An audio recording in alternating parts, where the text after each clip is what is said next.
Hello, welcome to Trauma Talks and Truths. I am Dr. Isela Garcia. And I'm Nina Vasquez. Hi, everybody. I've been thinking about this and and Nina doesn't even know what we're going to talk about today. Okay. So, there's lots of stuff happening in the world right now. And so this is sort of political, but sort of not in political in the way that. So there are a group of people who are very happy with what's happening right now in the United States. Okay. And this group of people who are very happy about that see a vision for what the current president is going to bring to the country. There's a vision of this idea of what they represent. And so that's what people fall in love with, is this vision, right? The vision of the possibility of whatever it is that, right? And so I've been thinking about this because those of us who are not so happy about the things that are happening in the United States, we're in the space of resistance. That's Mm. where we're in the space of resistance. So that had me thinking, there's a saying, and a lot of us who've done lots of spiritual work or even like thought work, that what you resist persists, Mhm. right? What you resist persists. And so, what that really means is the things that we are resisting tend to show up in our life. And we're like, dang, I'm trying to get rid of this thing. And the reason why it persists is because our focused attention is on the very thing that we do not want. Yes. Yes. Okay. Keep going. Yes. Part of this, right? Okay. So, but here's another thing. I'm going to sidestep a little bit. Okay. So, for those of you who don't find, a, don't connect to what I'm about to say, just hang with me for a little bit. Okay. So, I'm a big fan of Star Wars. Okay. I love Star Wars. And when I was a little girl, I watched the first Star Wars at the movie theater. And, yeah, I didn't have the intellectual capacity to understand what was really happening. It was just like a cool movie, right? And so, the three came out and then the three more came out. And a couple years ago, Rogue One came out. And I don't know if you know anything about Star Wars, Nina, I but don't. in Rogue One, okay, so what it is like there's the bad guys, which are Darth Vader and his whole stormtroopers, which are actually named after Hitler's men. Oh, And okay. so, oh yeah, no, if you watch Star Wars, it is all about awakening. It is so fucking spiritual. It is like the most Really? spiritual thing, that and Avatar. They're like the most spiritual movies series that you can watch. One of my favorites is Avatar. I could watch it over and over and over again. Yeah. There's so many undercurrents of that. So anyway, in Star Wars, there's this one that it's the resistance. So basically we've got Darth Vader, right, and the bad guys, and then there's who are taking over like everything, right? They're trying to take over planet by planet and everything, like they are like the supreme of all beings. And then you have this small group who are the resistance. These are the ones who are going to change, they want to bring in equality. They want to bring in, like where people don't live in fear, there's like this resistance. So in Rogue One is basically tells the story of how they helped the resistance in like creating a new hope, basically a new hope for life, a new hope for galaxies, a new hope, right? So this idea of resistance took me down the whole thinking about my Star Wars, because Rogue One was the one that when I went to go see that as an adult, it's only been a few years since it came out, I was so like enthralled by the feeling of hope, the feeling of like just like inspiration from the whole journey of that movie. And so it had me thinking about, I'm going to go back now to what I started with. The people on the side who are happy with what's happening have hope. They Mm. have this inspired, like one day we're going to have, all of these things where there's going to be, well, and, I can name off some of those things, but, you know, It's Do you really want to? no, I do not.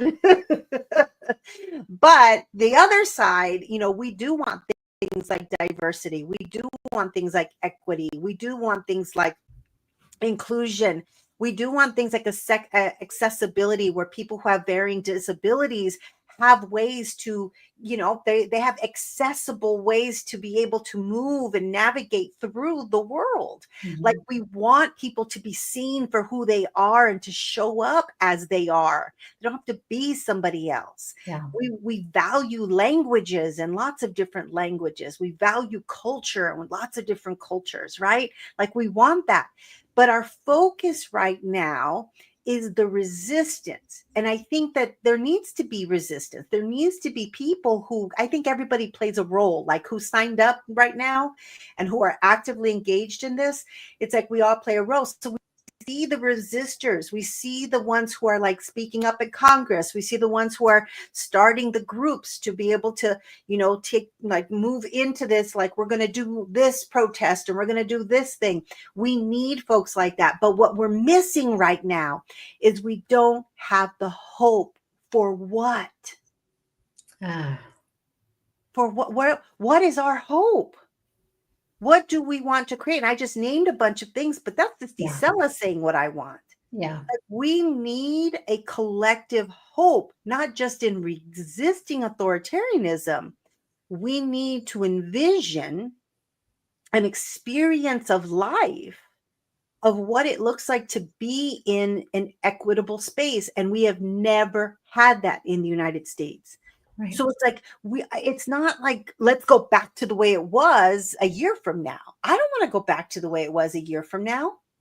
I want there to be true equitable experiences across all the United States. But we have these undercurrents of bias, things that we have believed about other cultures and other people and other genders that for whatever reason we're unable to get past, or that we're unconscious of, that we don't even realize we have these things. So I'd like for us, and I'm going to put this actually on TikTok as well, I think we need to start to have a conversation of hope.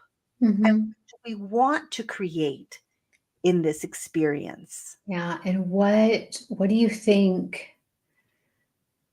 It might be a big question, but what do you think needs to change in the individual mindset around hope? What needs to change around the mindset in terms of hope, right? Yeah. God, this is a multi-layered question. I think, first of all, one of the things that has gotten pushed out is the language around bias. And see, we all have bias. Everybody has bias. We have implicit bias and we have explicit bias. Implicit is unconscious bias. You are just unaware of it. Yeah. And you're unaware of it. And really, that bias has been built by just your experiences of life. And Nina, I'm going to share that experience Yeah. that I did with you, because Yeah. I'm going to tell a quick story. And if you're watching this, I just want you to imagine this story in your mind. Let's say you're taking a trip.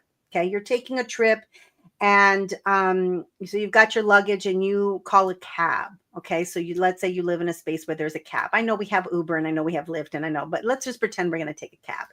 So you're going to take a cab, you get your luggage there. The cab driver comes, grabs your suitcases, puts it in the trunk. You get in the back seat and you go to the airport. So you go to the airport and you end up you've got a bit of time because you're one of those people who like to get there early, and you have a little bit of time. So you decide to go ahead and eat before you get on the airplane. And so you're at one of the nicer places in the airport where there's like a restaurant, and you see a couple and they're sitting across from you, and they seem to be celebrating something, like they're hugging, and then there's like a celebration conversation with the server. And then all of a sudden the server starts, singing and clapping the way that they do outside of an airport. So it's unusual for it to happen in an airport, but you're watching them, and it turns out that they are together right now, but they're going to have to separate from one another, but it's their anniversary. And so they're celebrating their anniversary. They're there at the airport before they depart on their airplanes. And so everybody's clapping and getting involved in the experience. And so then you're engaged in that. You're by yourself. It's all good, so you start talking to them, and then you go over to the gate, and you're about to board the airplane. And you get in line, you get in, the captain is standing there welcoming everybody, saying hello to people as they come in. And so then you find your way to your seat. Okay. So just in that little short duration, that little story there, I want you to think about the cab driver. Was the driver male? Was the driver female? What race was the driver? Okay. Then I want you to think about the couple. Was the couple a heterosexual couple? Were they white? Were they like interracial? Were they Black? Like, what was their race? And now I want you to think about the captain. What was the gender? What was the race? Right? Mm-hmm. The story that you tell about this is sort of how our biases have formed and are there. Like, most people, not all people, but a lot of people are going to think white man for captain. That's a bias. You can share with them what I thought. Isela walked me through this, and I did not know what we were going to do. But this time, my mind was like all over the place because it already knew what we're going to do. And I was already like interrupting that bias. But the first time she walked me through it to show me my unconscious bias. Is that what you call it? Unconscious bias? Mm-hmm. Oh, for some reason, it just didn't sound right coming out of my mouth. Okay. What I thought was the cab driver was from India. Mm-hmm. The couple was white. Mm-hmm. Heterosexual. Yeah. And the pilot was a white man. Very tall. Mm-hmm. Yep. Yeah. So those are biases that we are unaware of. That bias is also the same thing that because of what we've been shown on TV and in movies, that when you step into an elevator or an elevator, and a Black man comes in, and you might grab your purse and hold it a little bit closer, because the stories that you have seen on TV and the news and how they report, they say Black men are dangerous. My husband is a Black man, so he has experienced this many, many, many times. Many times. Yeah, I want to share something that is just hitting me right now. I go to an event in Austin. It's to help you expand your nervous system. And my coach, he's a Black man. Him and his wife run this event together. And when I went this last year, in between our breaks, we dance together. And I want to say this, no Black man has ever abused me. My abuser was not Black. My abusers were not Black, right? However, I was also married to a Black man as well. However, when I was there, my body would react to him and his big energy, right? And part of that, I do believe, because he was a Black man with lots of energy, and that conditioning you're talking about that I had no control over was happening when I was growing up. So when I was there, I asked him to dance with me so I could face that fear in my body, and I could repattern that, because why would I feel that way around somebody who was really, really safe and I trusted? But I could tell that my body was really afraid. Yeah. So that's the bias that happened without my consent, right? Yeah. Mm-hmm. These biases are formed, and often they're formed by they're formed by family members. They're formed by friendships. They're formed by what we see on media. They're formed in lots of ways. And one of the things that's really unfortunate about unconscious bias is that we could actually be teaching the very thing like that we actually have a bias of. And so I'll give you an example of that.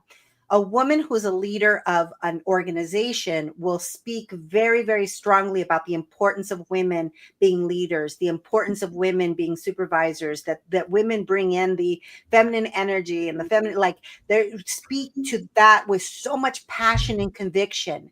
And yet when you look at her staff, most of her staff are men. Her leaders are men. Yeah. That bias happens all the time, and we're not even aware that we're doing it. When I was a classroom teacher, um, one of my assistants at the time called me out, and she said, Isela, you seem to like and play with and engage with the boys more than you do the little girls. And I was like, what? Like, no, I play with every kid. Like I'm with, and they're like, she goes, no, you really don't. You really favor. And yet always talked about community and Uh-huh. support and everybody working collaboratively and everybody plays a significant role. I had a bias that I didn't see because that's what it means to have an unconscious bias. We all have them.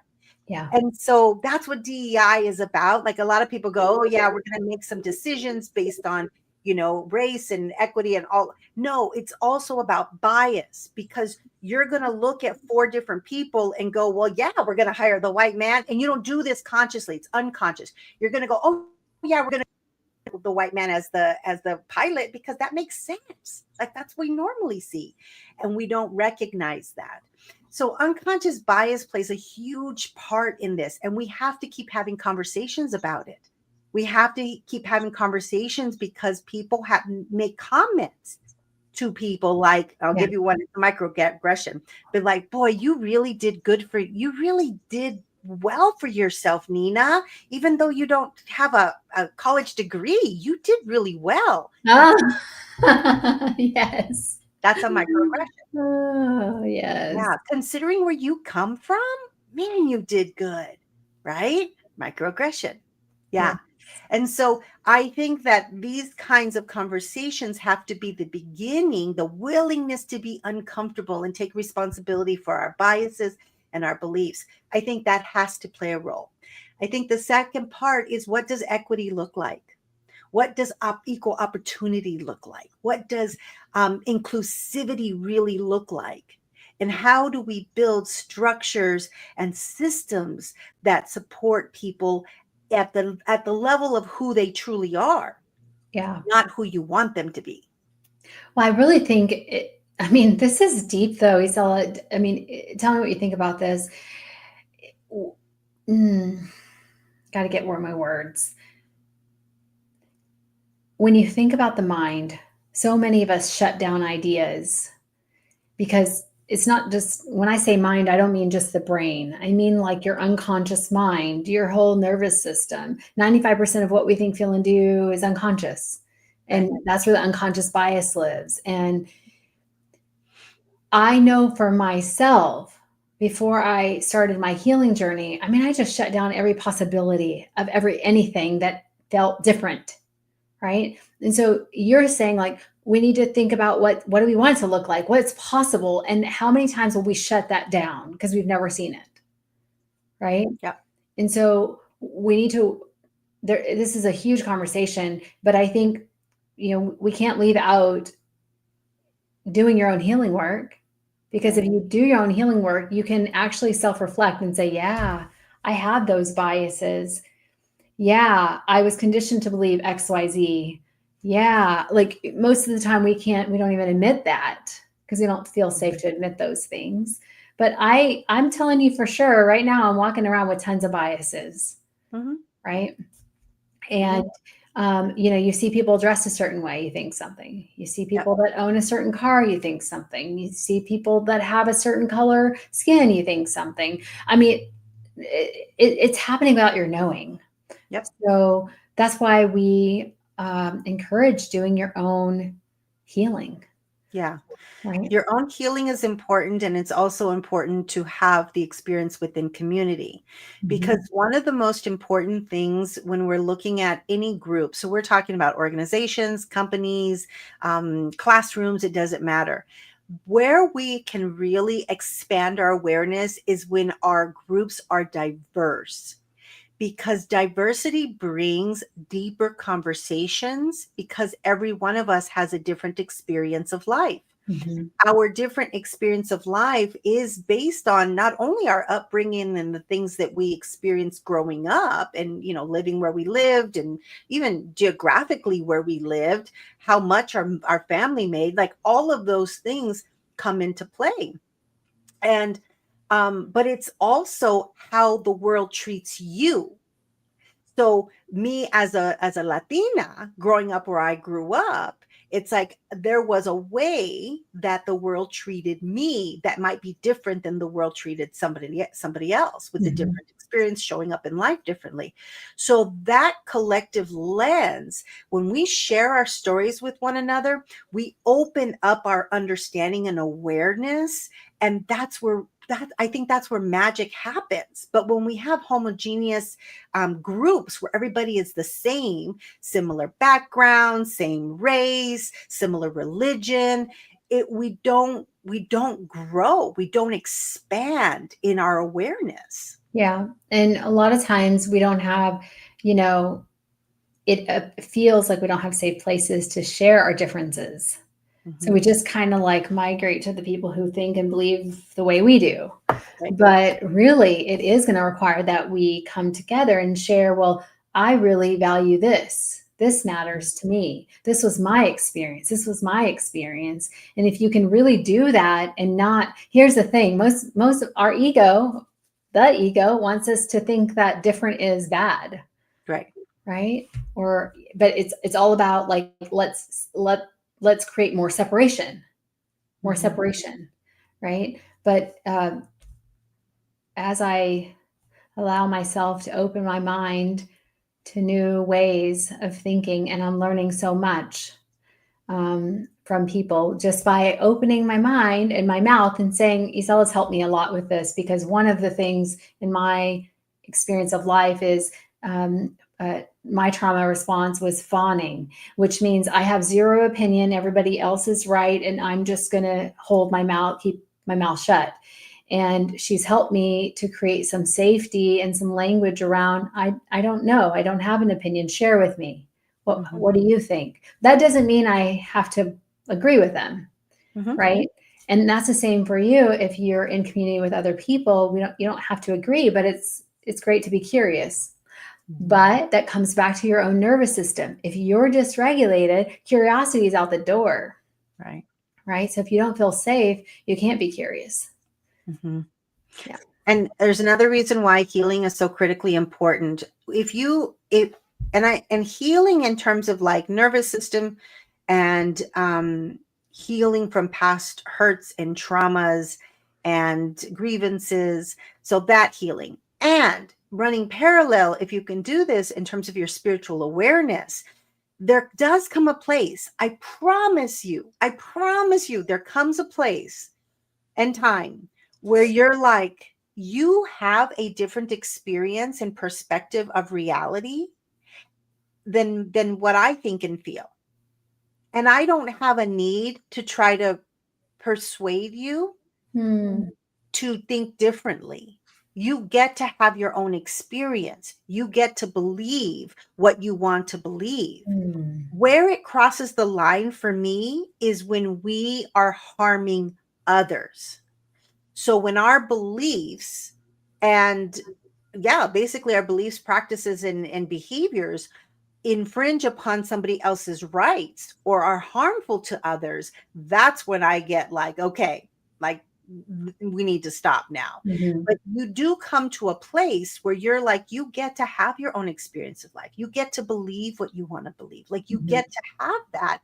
And I don't have a need to try to change your mind as long as you're not trying to hurt somebody else. Yeah. Yeah. Yeah. Yeah. This is a big conversation.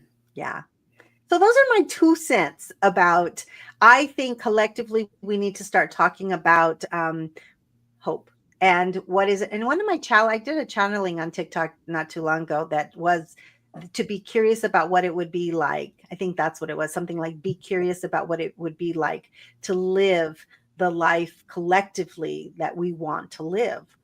What Yeah. would that be like? Yeah. Yeah, that's it. I am I'm really actually excited about thinking about that, Mhm. because I don't think I let myself go there. Mhm.